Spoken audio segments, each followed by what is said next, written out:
Good morning, everyone. How are you all today? Beautiful, beautiful morning, isn't it? Get up and the sun's shining, nice and warm. I'll do a prayer for opening our service. Heavenly Father, thank you very much for the day that we're having today. Everybody, I think, looking around the room, it seems to be in good spirits. We're all glad and happy to be in your house of prayer all the time and house of service. I would like to pray for any of the people that are out and are sick and not available to be here today, and other friends and family. We all think about our family and friends from the church all the time. We always all pray, same as myself and my children. And I'm happy to be here as well. Amen. So our first song this morning is Live for the Kingdom. Live for the Kingdom suggests making choices and living in a way that's consistent with the values of this kingdom. And this could involve acts of service, compassion, and seeking God's righteousness. Thank you to the band.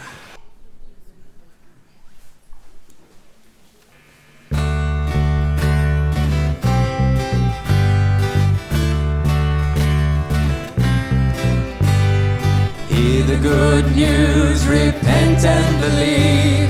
Follow the Saviour and everything leave. Taking the yoke that's easy and light. Dress for the battle, equipped for the fight. Learning from No, we haven't got words. There we go. Gladly obeying His call. Now is the moment, the day of salvation. This is the hour to be serving the King. Bearing the gospel, go to the nations. Now is the time for our tribute to bring. And live for the kingdom. Live for the glory and honor and praise. Live for the kingdom all of our days.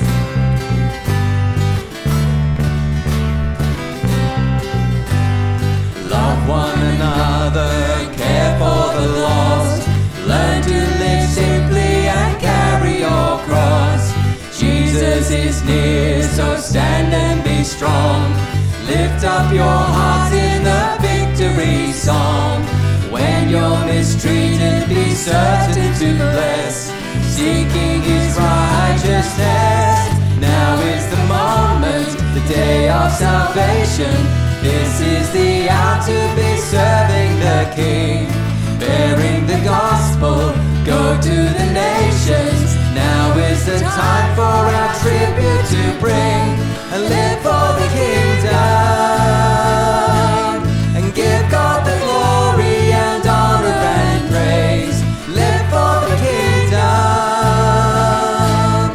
all of our days.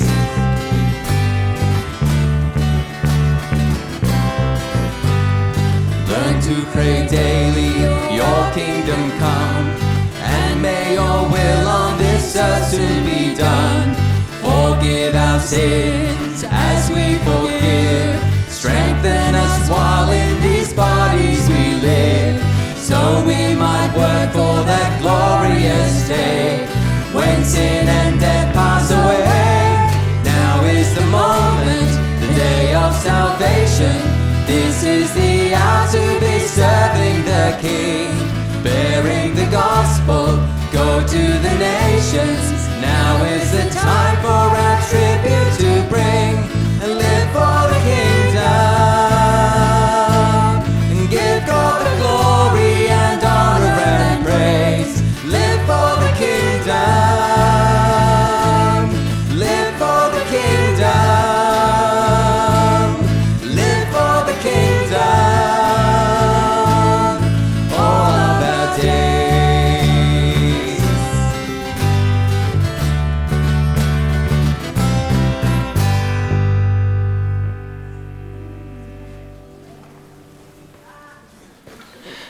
Thank you very much. That was outstanding, like normal.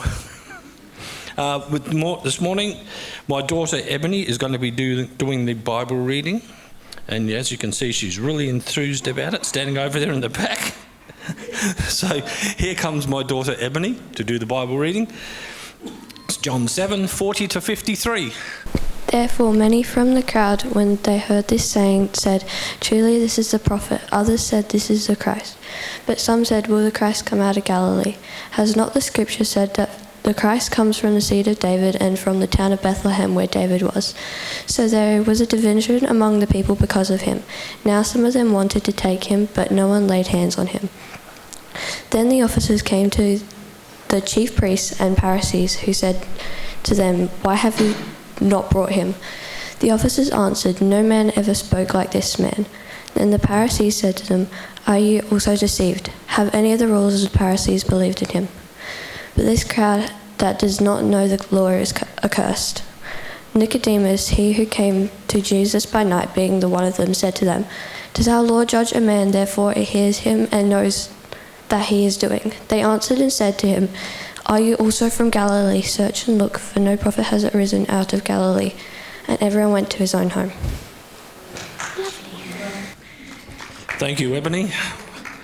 It's so stressful standing up here sometimes, isn't it? Uh-oh, I've lost my page now. This is horrible. The next song is going to be "Because He Lives."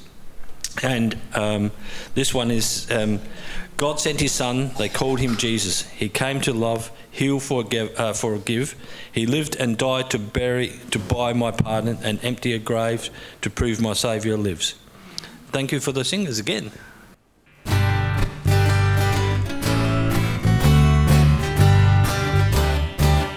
God sent his son, they called him Jesus.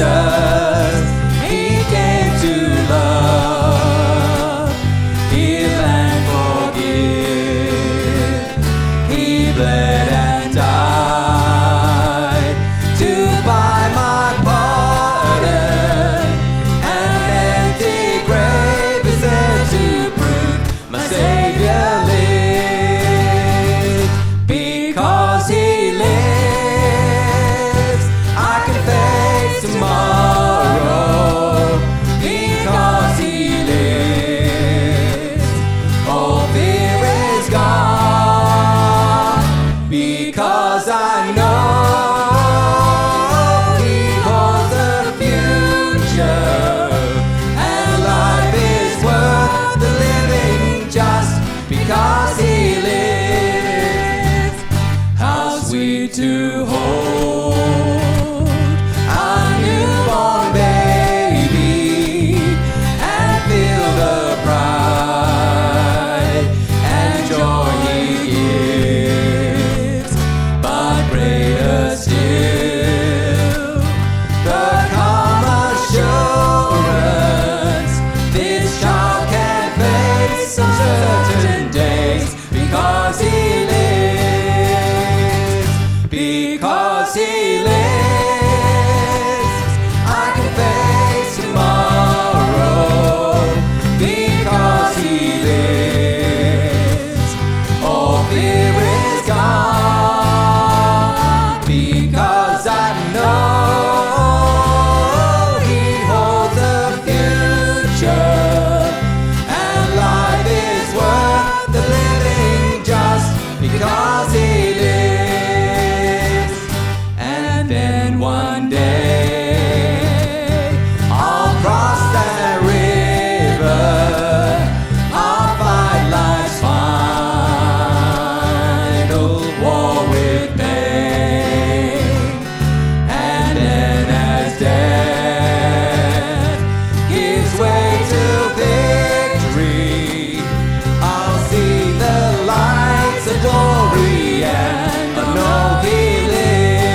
nice singing again. It's wonderful to hear such really good singing, isn't it? Communion will be done by Harlan Wright this morning, and Harry must be very pleased. Look at the time, 22. I've got through all this in 10 minutes. We haven't got to... Okay. Harlan, your turn now. Okay. The Old Testament clearly states that God is a God of love and forgiveness. Anyone, a man or a woman, could come to him regardless of the sins committed, and they would know forgiveness. The New Testament's the same. And I'm going to read you some pieces from both places. Psalm 103, verses 8 to 14. The Lord is compassionate and merciful, slow to get angry, and filled with unfailing love. He will not constantly accuse, nor remain angry forever. He does not punish us for all of our sins. He does not deal harshly with us as we deserve. For his unfailing love towards those who fear him is as great as the height of the heavens above the earth. He has removed our sins as far as the east is from the west. The Lord is like a father, compassionate to his children, tender to those who fear him. And then a few verses from Psalm 130, the Old Testament. Here it comes again. The Lord, if you kept a record of our sins, who could survive? But you offer forgiveness, that we might learn to fear you. And then, do you remember how Jesus, he looked on the crowd and he was filled with compassion? Yep, it's all there. Romans 4, 7 and 8. Oh, what a joy for those whose disobedience is forgiven, whose sins are put out of sight. Yes, what joy for those who record the Lord has cleared them of sin. So as we come today, I'll ask those people who are helping to come forward, and I'll pray, and then we'll share of the elements. Let's pray. Loving Father, we thank you that you are God eternal, and from the beginning you showed compassion and love and forgiveness.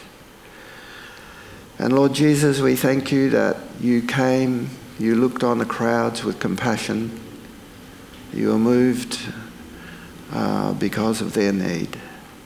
You gave of yourself in life, and you gave of yourself in death. You gave your body on a cross that we might have forgiveness, that we might know your deep, deep love for us.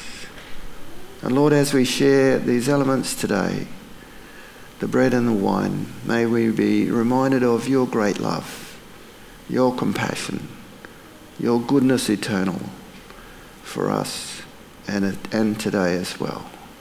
In Jesus' precious name, amen. Thank you.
it's having that moment where we just come and take that time to remember Christ is really, really important, and sometimes the notices and things like that we can feel are detached from that. But right at the heart of everything that we do as a church is out of that remembrance of what Christ has done for us.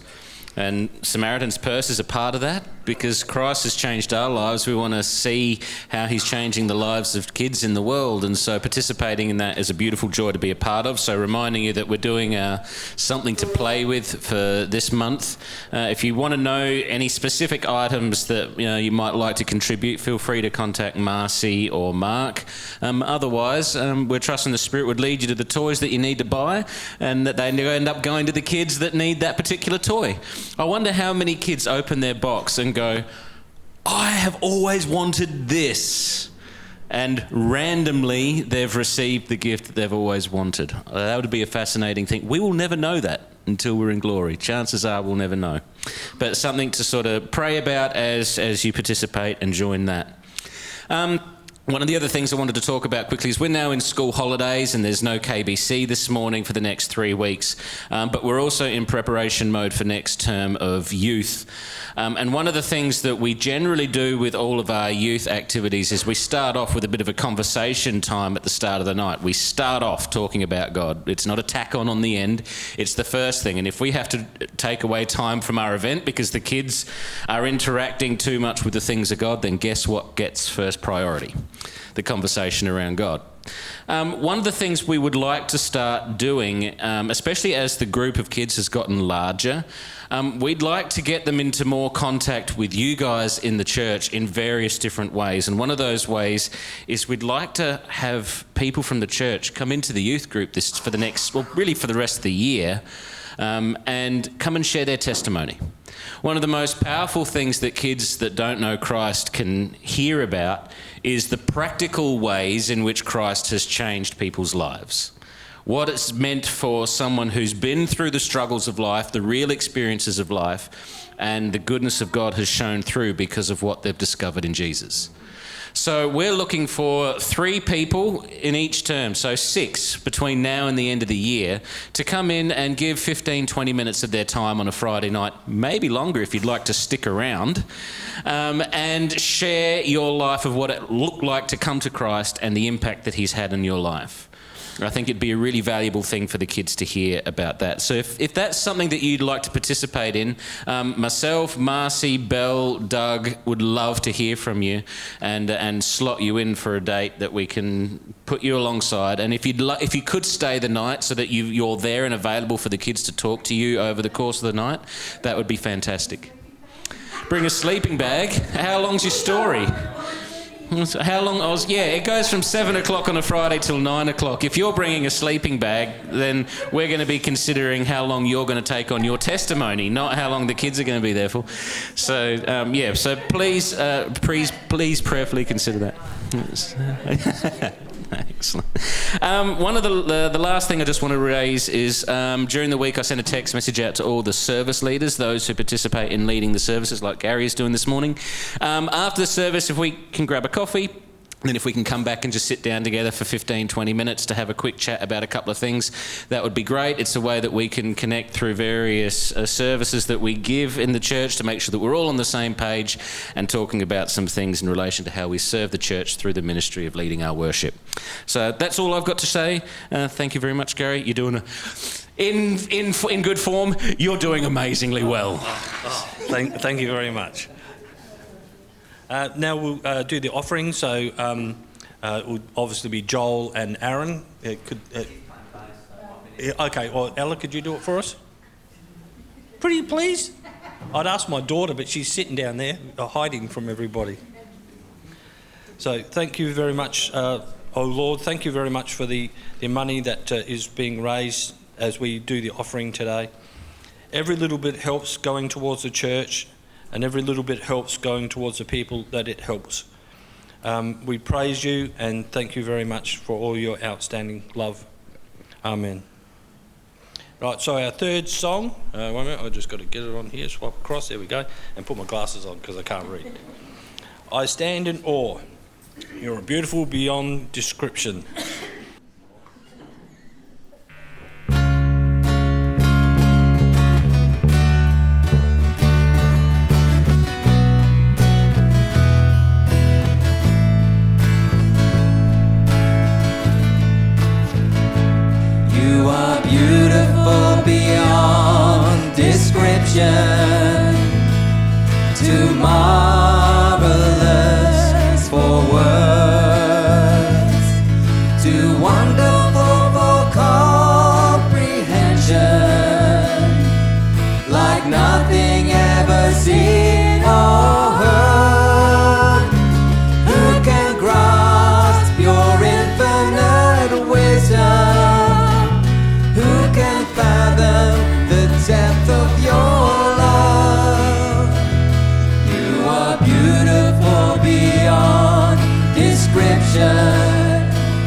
majesty enthroned above, and I stand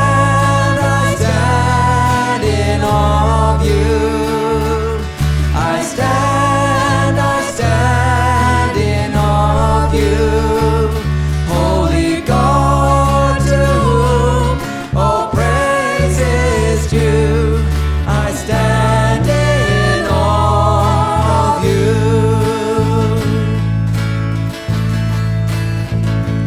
You are beautiful beyond description.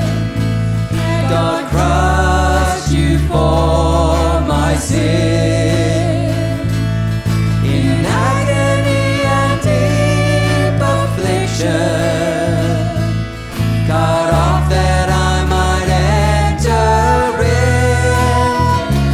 Who can grasp such tender compassion? Who can fathom this mercy so free? You are beautiful beyond description, Lamb of God who died for me. And I stand in awe of you.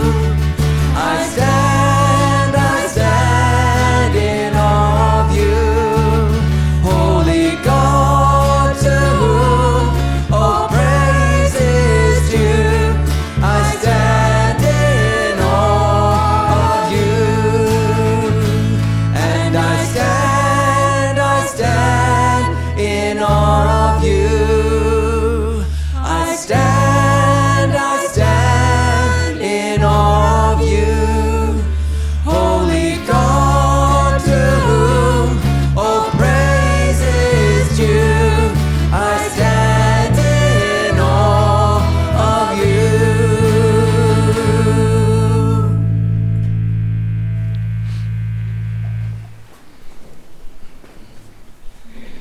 So there's no KBC kids, obviously, because it's school holidays. So you must, you can go and get your little bookies now in an orderly, quiet fashion. Come on, make some noise. And now it's Harry. Look at all the time you got. Still not working. Oh, well, that's you, wasn't it? You asked and you got. You asked and you received, Harry. See, it's cactus. Okay, all right, Steve. What I want to do is finish off the things that I've been talking about over the last few months that have living the Christian life as we face. Can we have the first one? No, that's not the first one. That's the first one. Okay, we've been facing this. How can we manage to live when the internal impact of all our emotional wounds and scars we have accumulated through life? We have to live with them. We can't get rid of them. They're part of us. What you went through as a child, or what you went through as something that happened to you somewhere, what sin caused you in your life, they've left scars, and we've been talking about how we deal with these scars. The premise, which I don't think is a correct premise, is that come to Christ and those will all be healed. They'll still be there. I have got all the scars on my body from every injury I have ever had, and I've got every scar on my soul and in my heart from every emotional injury and disappointment and hurt and rejection and fear and all the rest that I've had in all my life. It doesn't go away. But we have this kind of like Peter Pan attitude that when you come to God, everything goes away, now you're going with a fresh page. No, everything doesn't go away. God deals with it, and now we can grow in new natures as we live the Christian life. So we've been looking at it. There are three things that I want to just talk about first before we go on, right, Steve? And these are the three things. There are three things we have to be conscious of in our everyday life if we're going to be victorious. That's faith. Why do you need faith? Because faith drives you and drives our responses, and it should drive us to God every time. So faith is something we need. Faith isn't something that kind of like, oh, it's magical, it's mystical. It'll give me some incense, a sense of I can get what I want. No, faith in Christ should drive us and our responses to Christ. Grace. I've put it like this so you can understand it. Grace is God's credit that builds our character. We've got to have our characters built because we're new in Christ. We've become new creatures in Christ. And the old nature has been dealt with, and our flesh is still with us. And so now I need something that's going to give it and help me conform my body to the image of Christ. And that's going to be the grace of God. The grace of God comes every day. It's in all that we do. We recognize it. We think it is an action, when in actual fact, it's an attitude of God towards us that gives us his power and his influence, and it builds our character. And then there's the Spirit. How do you know what to do next? The Spirit of God directs our pathways to growth. Those are the three things you need. Those are the three things that are practical. Those are the three things that will help you and help me live victoriously in Christ because of what he's done. Okay, next. This is the chart that I gave you, but I've expanded it. I put faith and grace in there. So when you read that, the new life that you had, to be inspired by faith, grace, and the Spirit, to lead us to God, is a new process, a new objective, a new connection, a new family, a new identity. That's what we are in Christ. This is what you've got. You didn't have this outside of Christ. Now you become a Christian, it's yours. It's mine. It's mine to enjoy, and it's yours to enjoy. It means that the new process is going to build up what we need to be conscious that the new process, as it makes forward progression, that we don't keep building up and tearing up from the past what we've torn down. It's so easy to go backwards into what we've been instead of going forwards into what we should be. And so the new process is stop building up what you've torn down. You're no longer in the flesh. You're no longer a sinner who's in need of salvation. We have it in Christ. And so we keep on building, tearing up, building back up what we've torn down in Christ. Because we've a new objective, it's faith that gives character. Keep focused. We get so taken up. I read this week that, and this book was a book that was written in, you'd never believe this, it was written in 2001.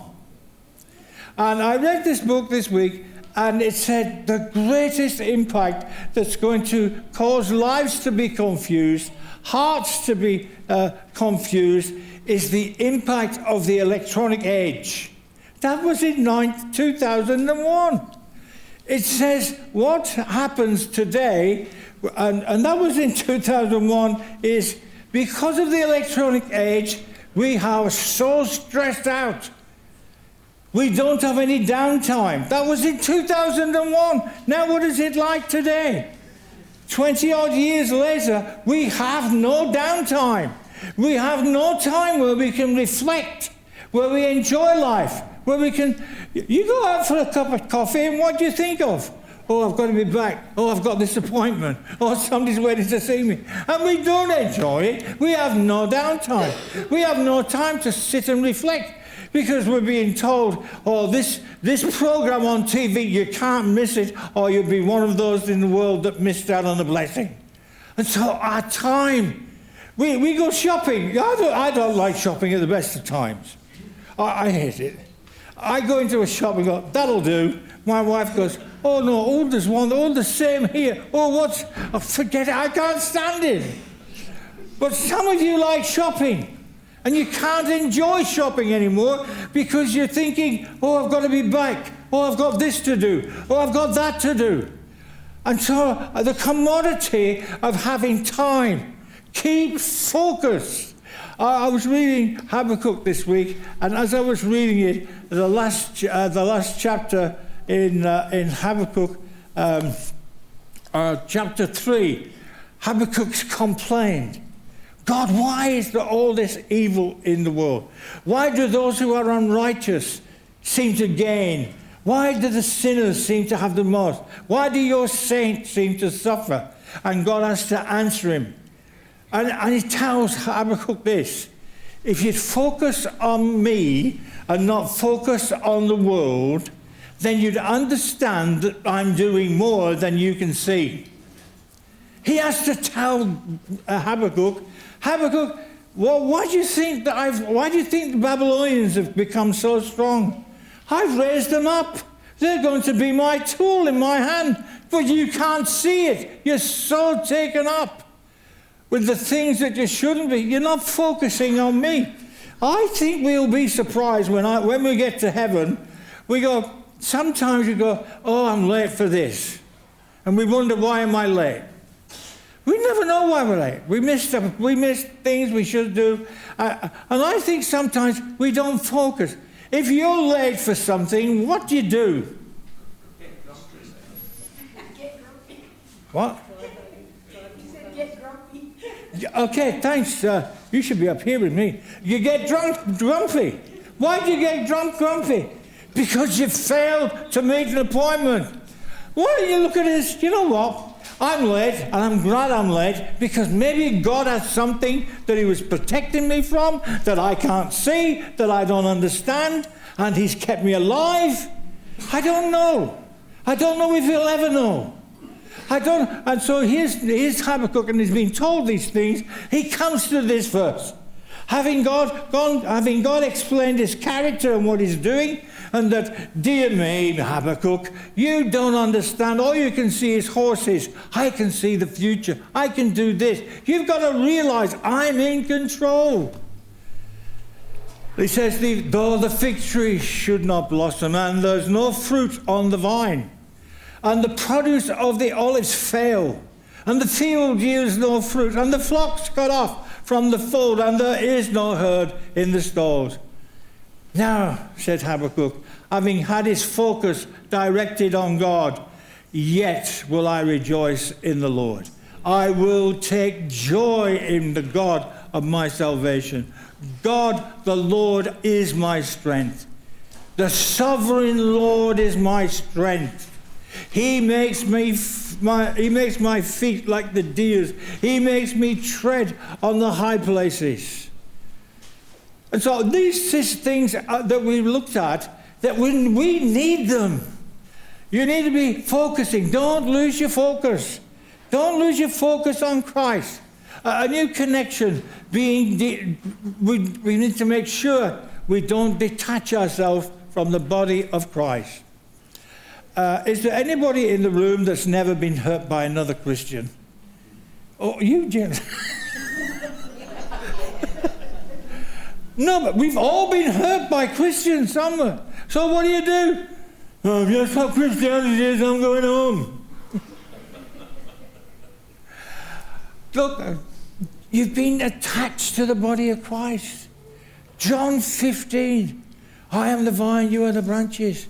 I'm attached to my Father, and you're attached to me, and together we're all attached. And we don't take it and say, I've got to keep hold of this attachment. This is precious to me. My connection. We unattach ourselves. We become detached from the bonding that Christ has brought in us. I just want to say this. I have to say this. This is my beef. We sang a beautiful song this morning.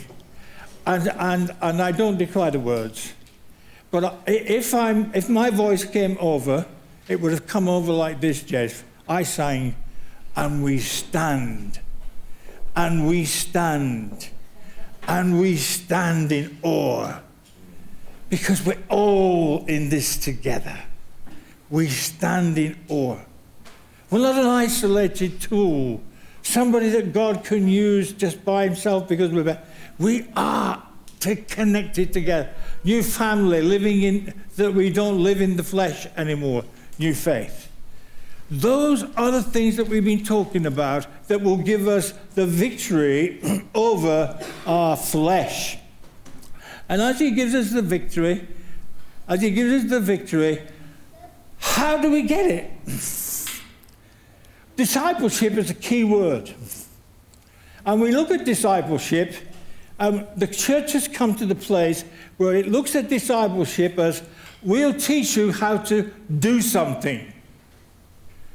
You got that? We'll teach you how to lead a service. We'll teach you how to do communion. We'll teach you how to preach. We'll teach you how to run the tech side. And so discipleship is seen as something we teach people to do, when in actual fact, discipleship has got nothing to do with what we do. It's what we are. So I came up with these three things, 3 levels of discipleship that we need to practice if we're going to put this process into process. 3 things. This is what the church does at large. Now, I'm not criticizing anybody, I'm just knowing what's there. When it comes to discipleship, the church is full of elitism and favoritism, because if you've got talent, you're in. If you haven't got talent, you're out. If you've got talent, you get the best jobs. If you've got no talent, you do the rubbish. That's just how it is. I'm not being critical. And so when it comes to the church, we segment everybody. We can't have the kids disturbing the adults. We can't have the teenagers with their loud music and their unpredictable attitudes interfering with my peace. So we segregate. We do it on age, gender, interests, same thinking. It all results in detachment. We focus on numbers. Oh, we're really exciting when the numbers go up. And sometimes you go, oh, church is dead. Why? Oh, it's not as big as it used to be. Oh, so-and-so is missing. Oh, Jesus only had 12 disciples. He started with 12, and he finished with 11. What a tremendous growth that was. Jesus' disciples went down, not up. But we focus on numbers. We operate through control. We tell people, do you know that this is what God wants for you? He wants you to get the best out of your life. He wants you to put your heart and soul in, and it's a development of who you are. But it really is, there's somebody controlling me, telling me what they want me to become. I don't care what you want me to become. I need to become what God said I've got to become. And that should be, these are the things that happen in churches. We set standards centered in self-achievement and ability. Here's my plan. Here's my plan for discipleship. You ready? The first one. Discipleship is the activity of the whole church in helping the whole church to mature in Christ. Daniel, you can help me mature in Christ. You've only been a Christian in a short time, but you can help. It's the whole church. It's your experience affecting my experience with Christ. So the first one is, that's the first level. We're all involved. But if we left it there, we'd be pretty much immature. The second level of discipleship is helping people know Jesus deeply. We've got to take it on to knowing Jesus deeply. It's understanding the Bible and following him closely. That's discipleship. Some of us in here are going to be on the top level. where we're maturing and developing. Some of us should be on the second level, where we're helping the others to know Jesus in a deeper understanding, where the Bible we're able to explain to each other. And the third level is where we mentor. Mentor. Well, as disciples, we're mentoring mature Christians. That I'm mentoring somebody my own maturity. We're mentoring each other in building personal relationships. We need to be mentoring that and to helping others, believers, grow strong in the faith. So that means if you're a Christian and you're under 10s, listen. Thanks, Aaron. If you're under, it means you are in the first bracket. You need to grow. You need to have an effect. If we've been here a little while, we need to develop deeper into scriptures and understand. That's my process. Why do we need the process? Because without the process, we can't develop. With goals, can we go back? The goal of assisting others to be conformed to the image of Christ. Our children sometimes come to us and say, we want to be baptized. And I'm talking to the children now. If you're one of those children that's been baptized, where's your life? What are you doing? How are you growing in Jesus? How are you understanding what he's done for you? You're on this. It's like we wait till they get teenagers and then we start, we better tell them to follow Christ now. And they're like, we come to Bailey now and we're going to say, Bailey, what are you doing with your life? That's why discipleship we're all involved in. And we're all on a level. And we're all going the same way. And we all want to conform one another to the image of Christ. So how do we do it? We need some knowledge. Here's the knowledge. Here's what we need. And it's found in Romans.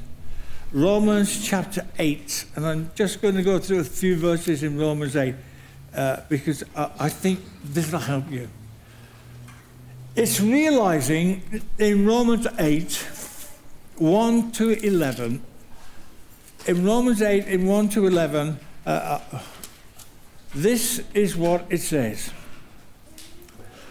There is therefore no condemnation for those who are in Christ Jesus, for the law of the Spirit of life has set you free in Christ from the law of sin and death.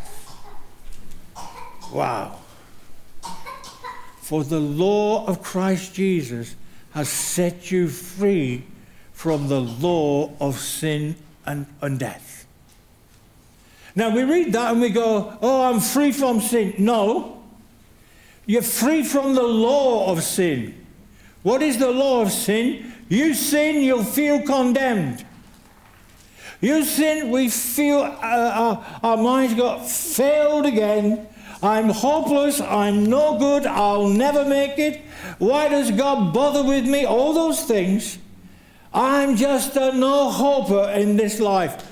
I think, I had a phone call the other day from somebody who's in their 70s that was telling me, I'm ready to give up Christ. And I said, well, what a terrible thing that's to say. At your age, you followed Christ all these years. We are free from the condemnation. It doesn't say your flesh won't sin, because it will sin. It will sin. The flesh will sin. But the condemnation that the law of sin brings is not mine. Christ freed me from it. How long does it take us when we've sinned to get back on the horse and ride it again? Takes a lot of people, some people, a long, long time. How long should it take us? It should take us as long as we took to fall off to get back on to following Christ. There should be no time between falling and returning, because we are free to follow a new principle, a new process, free to do the things that we said we would, the new life brings. We're free to be engaged in discipleship. And if you be free, then you'll be going to people and say, you know what happened to me yesterday? You won't be ashamed of your sin because Christ has dealt with it. I found tremendous freedom from my sin, from my past, from my failure, from my stupid decisions. You make stupid decisions, do you? Yes, I do. Oh, James doesn't. Oh, to James is tonight. Yeah, I make stupid. We just do them. One of the stupidest, most decisions, and the first one in my life. I came in one afternoon, and I saw in the fridge what looked like a glass of apple juice, clear apple juice. So I got it. I said, I wonder whose is this? I said, I wonder whose is this? Oh, it doesn't matter, I'll drink it. It was vinegar. Oh, what a stupid mistake I'd made. And you go, oh.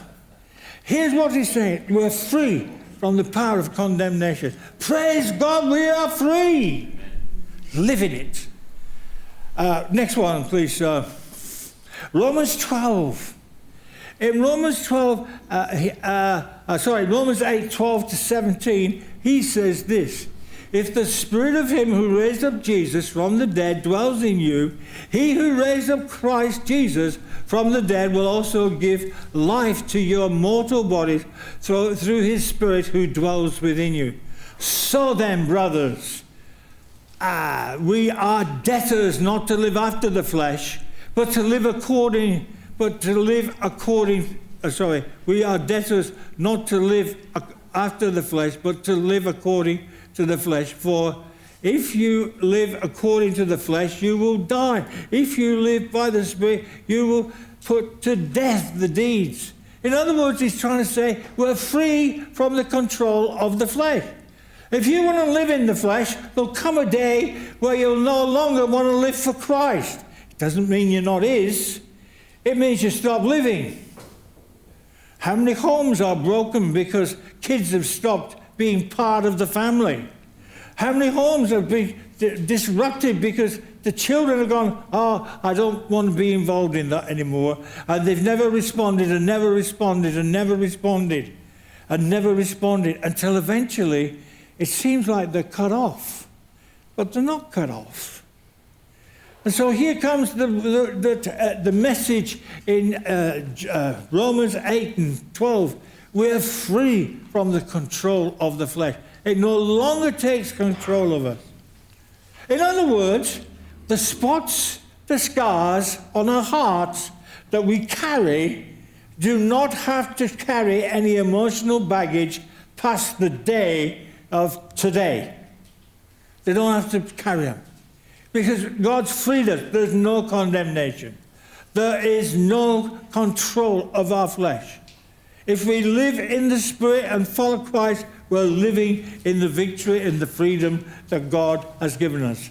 Okay, next one. 26 and 18 to 25. In 18 to 25, he says this: for I consider that the suffering of this present time are not worthy to be compared with the glory that is to be revealed in us. For the creation waits. And then it goes on to describe all about creation, what it's going through. It waits eagerly, longing for the revelation of the sons of God. For the creation was subject to futility, not willingly, but because of him who subjected it in hope that the creation itself is being set free. Oh man, we're free. We're free to grow in God's glory. We're waiting. But we're not waiting for something to happen. We're just waiting to express what God has done for us. We're waiting to just enjoy our life with him. And just like we groan sometimes, I'm frustrated because this last few weeks, we had that problem in the floor of our house, so we had to take up all the floor because we had a flood. And then the kitchen aisle was all, it's got to come out. And then we found that the bathroom and the shower had to come out. And I'm looking at all this work, and I'm looking at my son, who helps me tremendously. He'll come and do the work, and I keep wanting to get into that work and help him. And my wife keeps saying, stop, you can't do that, you're too old. You're old and you'll be cranky if you don't. Stop. But I'm frustrated. I'm frustrated because he doesn't do it like I do it. I'm frustrated because he can't see what I can see. And I have to say, what do I do? I accept it. What did you say? Close your eyes. Thank you. You're dead right. I close my eyes and then hear the noise. This is what this is what we are like. Our spirits cry out, oh, to be free. And our bodies go,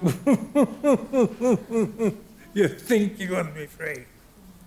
Listen, we are free. We're free for what? From the circumstances, from the situation, from the trial. What are we free? We're free to what? We're free to what? Read it. Give glory to God. Freedom. Let's go to the last one this morning is 8:31. In chapter 8 and verse 31, he says this, what then shall we say to these things? If God is for us, who can be against us? He who did not spare his own son but gave him for us all, how will he not also with him graciously give us all things? Who shall bring any charge against God's elect? It is God who justifies. In 26, we're free from all our hindrances. There's nothing that can take us out of what God has done for us. We walk by faith. We rest in his grace. We use God's grace to live. And we let the Spirit lead us. And we follow the process of living, the new priorities, the new focuses, the new connections. And now we're free. We're free from all that hinders us. Free, free, free. That is how we should live. Do you need help? Do we need help? Yes, we do. Children, you'll need help. Those who are just discovering the truth, you need help. As mature people, we need help. And where will we find it? We'll find it being our freedom in Christ. What a glorious message. There is no need for us to be down in the dumps. There's no need for us to be against ourselves. There's no need to us to criticize when someone hurts us. But there's every need that we live as a discipleship life where God is honored and we follow him in the way that he's asking us to follow. Let's pray. Father, we thank you this morning for your grace and your wonders. We thank you for your concern. We thank you that you've made our salvation simple. You've made it effective. You've made it so it can be reached into any heart, anywhere, at any place. Help us in this place. Help us in our families. Help us in our relationships. Just to trust you and enjoy the freedom that you have given to us. Bless us this morning as we fellowship together, as we give you the praise and the glory in Jesus' precious name. Amen.